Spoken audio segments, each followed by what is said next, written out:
के जंगल में टुनटुनी चिड़िया अपने मम्मी पापा और छोटी बहन पिंकी के साथ रहती थी।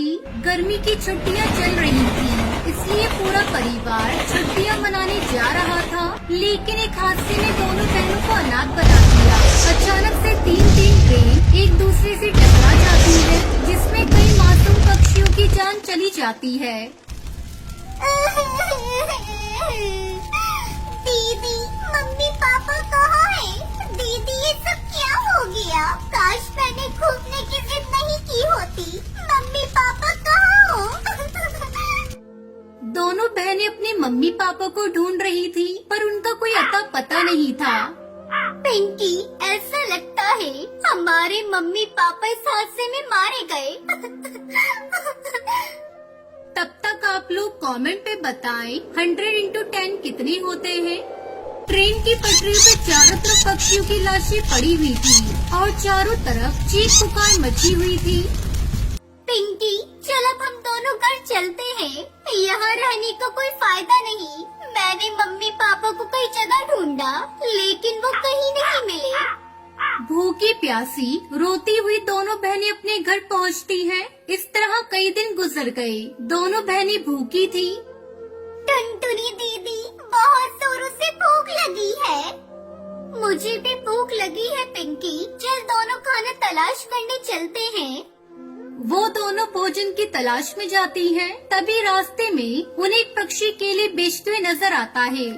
केले ले लो, केले, पके हुए केले, मीठे मीठे केले ले लो, केले। टुनटुनी दीदी, मुझे केला खाना है। पिंकी, मेरे पास तो पैसे भी नहीं है। मैं केला कैसे खरीदूं तेरे लिए? दीदी, एक बार मांग कर देखो ना अंकल से, शायद वो केले दे दे। अच्छा ठीक है, तो यही बैठ, मैं केले मांग कर देखती हूँ। टुनटुनी चिड़िया केले वाले के पास जाती है। अंकल, केले वाले अंकल, आप मुझे कुछ केले दोगे? हाँ हाँ बिटिया, बिल्कुल दूंगा। ये लो 6 केले, 20 रुपए के हैं। लेकिन अंकल, मेरे पास पैसे नहीं है। मेरी बहन बहुत भूखी है, मुझे भी भूख लगी है। आपको पता है अंकल, अभी अभी जो रेल दुर्घटना हुई, उसमें मेरे मम्मी पापा मारे गए। हम दोनों बहनें अनाथ हो गई अंकल। इतना सुनते ही उस केले वाले की आंखों से आंसू बहने लगते हैं। ये लो बिटिया, 12 केले लेकर जाओ और इसे खा लो, और मुझे पैसे देने की कोई जरूरत नहीं। टुनटुनी केले लेकर अपनी बहन के पास आती है। पिंकी, चल केला खाते हैं। अंकल ने जब हमारे बारे में सुना तो रोने लगे और उन्होंने मुझे इतने सारे केले दिए। दोनों बहनें पेट भरकर केले खाती हैं और बचे हुए केले को अपने घर के आंगन में दबा देती हैं। समय गुजरने लगता है और जहाँ उन्होंने केले दबाए थे, वहाँ केले के पेड़ उगाते हैं और जल्दी उस पर केले लग जाते हैं। अरे वाह दीदी, देखो ना, केले के पेड़ पर कितने सारे केले लगे हैं। अब हम इनको बाजार में बेच देंगे और पैसे कमाएंगे। हाँ पिंकी, आज मम्मी पापा जिंदा होते तो बहुत खुश होते। ये कहकर दोनों बहनें पेड़ से सारे केले तोड़कर टोकरी में भर लेती हैं और उसे बाजार में बेचने के लिए जाती है। केले ले लो, केले, मीठे मीठे केले ले लो।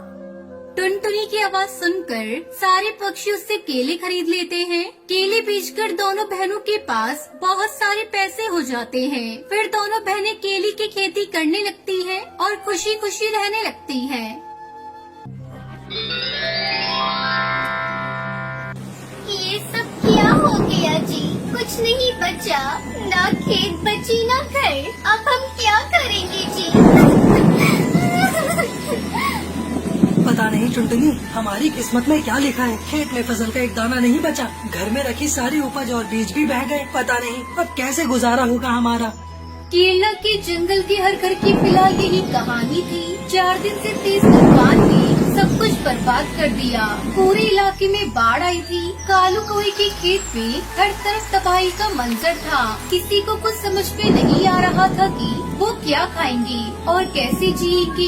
रात को जंगल के मुखिया ने सभी के घर एक थैली चावल मदद के तौर पर भिजवाए। टुनटुनी उसी चावल से एक पतीले में खिचड़ी बनाई और फिर जैसे ही कालू और टुनटुनी उस खिचड़ी को खाने बैठे, ठीक उसी वक्त दोस्तों, आप लोग बताएं, आपको डेरी मिल्क चॉकलेट पसंद है या किटकैट? अगर आपको डेरी मिल्क चॉकलेट पसंद है तो लाइक करें और किटकैट पसंद है तो कमेंट करके बताएं। बेटा, कोई है क्या? 2 दिनों से भूखा हूँ। बेटा, कुछ खाने को मिलेगा क्या? बाबा, आप कहाँ से आए हैं? बेटा, मैं 3-4 दिन पहले बस यहाँ से गुजर रहा था, तभी जोर की बारिश शुरू हो गई। बारिश से बचने के लिए मैं पास वाले मंदिर में रुक गया, लेकिन बारिश बढ़ती ही चली गई और मैं वहीं पर फंस गया। अब पानी कम हुआ तो बाहर निकल पाया। अब वो मैं बोल रहा था कि कुछ खाने को है क्या बेटा? एक तो वैसे ही अनाज कम है, इतनी सी खिचड़ी बनी है बस, इसमें से पापा को कैसे खिलाएं? कोई बात नहीं, भगवान सब व्यवस्था करेगा। बाबा, आप अंदर आइए। बेटा, अगर कोई बात है तो जाने दो, मैं कहीं और जाकर खा लूँगा। ना बाबा, कोई बात नहीं, ये मेरी पत्नी टुनटुनी है, इसने खिचड़ी बनाई है। तो बस ये कह रही थी कि आपको खिलाने के लिए हमारे पास अच्छा भोजन भी नहीं है। अरे कोई बात नहीं बच्चों, भूखे के लिए तो खिचड़ी भी पालक पनीर के समान है। ऐसी बात है तो आपका स्वागत है। आइए बाबा, जो हम खाएंगे आप भी वही खा लीजिए। कालू और टुनटुनी के पास इतनी भी खिचड़ी नहीं थी कि वो दोनों भी पेट भरकर खा पाए। खाना खाने के बाद बेटा, आप लोगों का बहुत धन्यवाद। अब चलता हूँ। बेटा कालू, जरा एक गिलास पानी पिलाओगे? टुनटुनी और कालू पानी लेने अंदर गए। फिर जब कालू और टुनटुनी पानी लेकर वापस आए तो साधु बाबा उसे कहीं नहीं दिखे। अरे, लगता है बाबा चले गए। लेकिन वो क्या है? कालू की नजर उस जगह पर थी जहाँ वो साधु बाबा कुछ देर पहले बैठकर खिचड़ी खा रहे थे। अब साधु बाबा तो वहाँ पर नहीं थे, लेकिन उनकी जगह वहाँ पर एक अंगूठी रखी हुई थी जो काफी ज्यादा चमक रही थी। टुनटुनी, अरे टुनटुनी, जल्दी आओ, ये देखो वो साधु बाबा अपनी अंगूठी यही भूल गए हैं। अंगूठी भूल गई? अंगूठी भला कौन भूलता है? शायद उन्होंने हाथ धोने के लिए अंगूठी निकाली हो और फिर पहनना भूल गए हो। तुम रुको, मैं देकर आता हूँ, वो अभी ज्यादा दूर नहीं गए होंगे। कालू ने साधु की तलाश में पूरा जंगल छान मारा, लेकिन उसे वो साधु बाबा कहीं नजर नहीं आए। उधर बाढ़ का पानी भी पूरी तरह से उतर गया था, लेकिन पूरे गांव के सामने अब चुनौती ये थी कि खेतों में क्या और कैसे उगाया जाए, क्योंकि पूरे गांव में किसी के भी पास न बीज थे और न ही उन्हें खरीदने के पैसे थे। गांव में भुखमरी की नौबत आ चुकी थी। फिर एक दिन क्या हुआ जी, थक गई क्या? हाँ, पूरा दिन भटकता रहा, लेकिन पूरे जंगल में किसी के पास एक भी बीज नहीं बचा है। सब कुछ बाढ़ में बह गया और तुम्हारे खाने के लिए भी कुछ इंतजाम नहीं हो पाया है। आप मेरी फिक्र मत करो, मुझे भूख नहीं लगी। 2 दिन से कुछ नहीं खाया है तुमने और कहती हो कि भूख नहीं लगी है। हे भगवान, ये कैसे दिन देखने पड़ रहे हैं मुझे। मैं अपने पति को खिचड़ी तक बनाकर नहीं खिला सकती। खिचड़ी की बात सुनते ही कालू का दिमाग ठनका और उसने टपाक से पूछा, क्या कहा तुमने टुनटुनी? यही कि अब हमारी किस्मत में खिचड़ी भी नहीं है। हाँ, मुझे भी याद आया। याद करो, उस दिन हमारे घर एक साधु बाबा आए थे और वो अपनी अंगूठी यहीं पर छोड़ गए थे। हो सकता है कि वो हालात देखकर जानबूझकर उसे यहाँ छोड़ गए हो। जल्दी करो, वो अंगूठी लेकर आओ, हम उसे बेचकर कुछ और दिन खाना खा सकते हैं। पर वो तो पापा की अमानत है ना। जो भी हो टुनटुनी, अपने जीते जी मैं तुम्हें भूखा नहीं देख सकता। कालू के कहने पर टुनटुनी अंगूठी को ले आई। जब उन्होंने ध्यान से देखा तो उस अंगूठी पर नख की जगह एक बीज लगा हुआ था।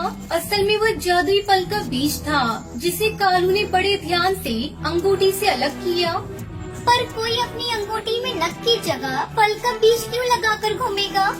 यही तो सवाल है टुनटुनी। जरा सोचो, जब हमारे घर में कुछ खाने को नहीं था, तभी एक साधु हमारे पास आते हैं और ये बीज यहाँ छोड़कर चले जाते हैं। दोनों ने उस बीज को अपने घर के गमले में गाड़ दिया। टुनटुनी और कालू को लगा कि कुछ दिन बाद उस बीज में से किसी फल का पौधा निकल आएगा, जिनसे वो कुछ वक्त के बाद कुछ और बीज बना पाएंगे। और इसी सोच के साथ वो दोनों वहाँ से चले गए। उन्हें इस बात का बिल्कुल अंदाजा नहीं था कि उनके साथ क्या चमत्कार होने वाला था। अगले दिन जब कालू और टुनटुनी सोकर उठे तो ये देखकर चौंक गए कि जिस गमले में बस एक दिन पहले ही उन्होंने किसी फल का बीज बोया था, वहाँ अब एक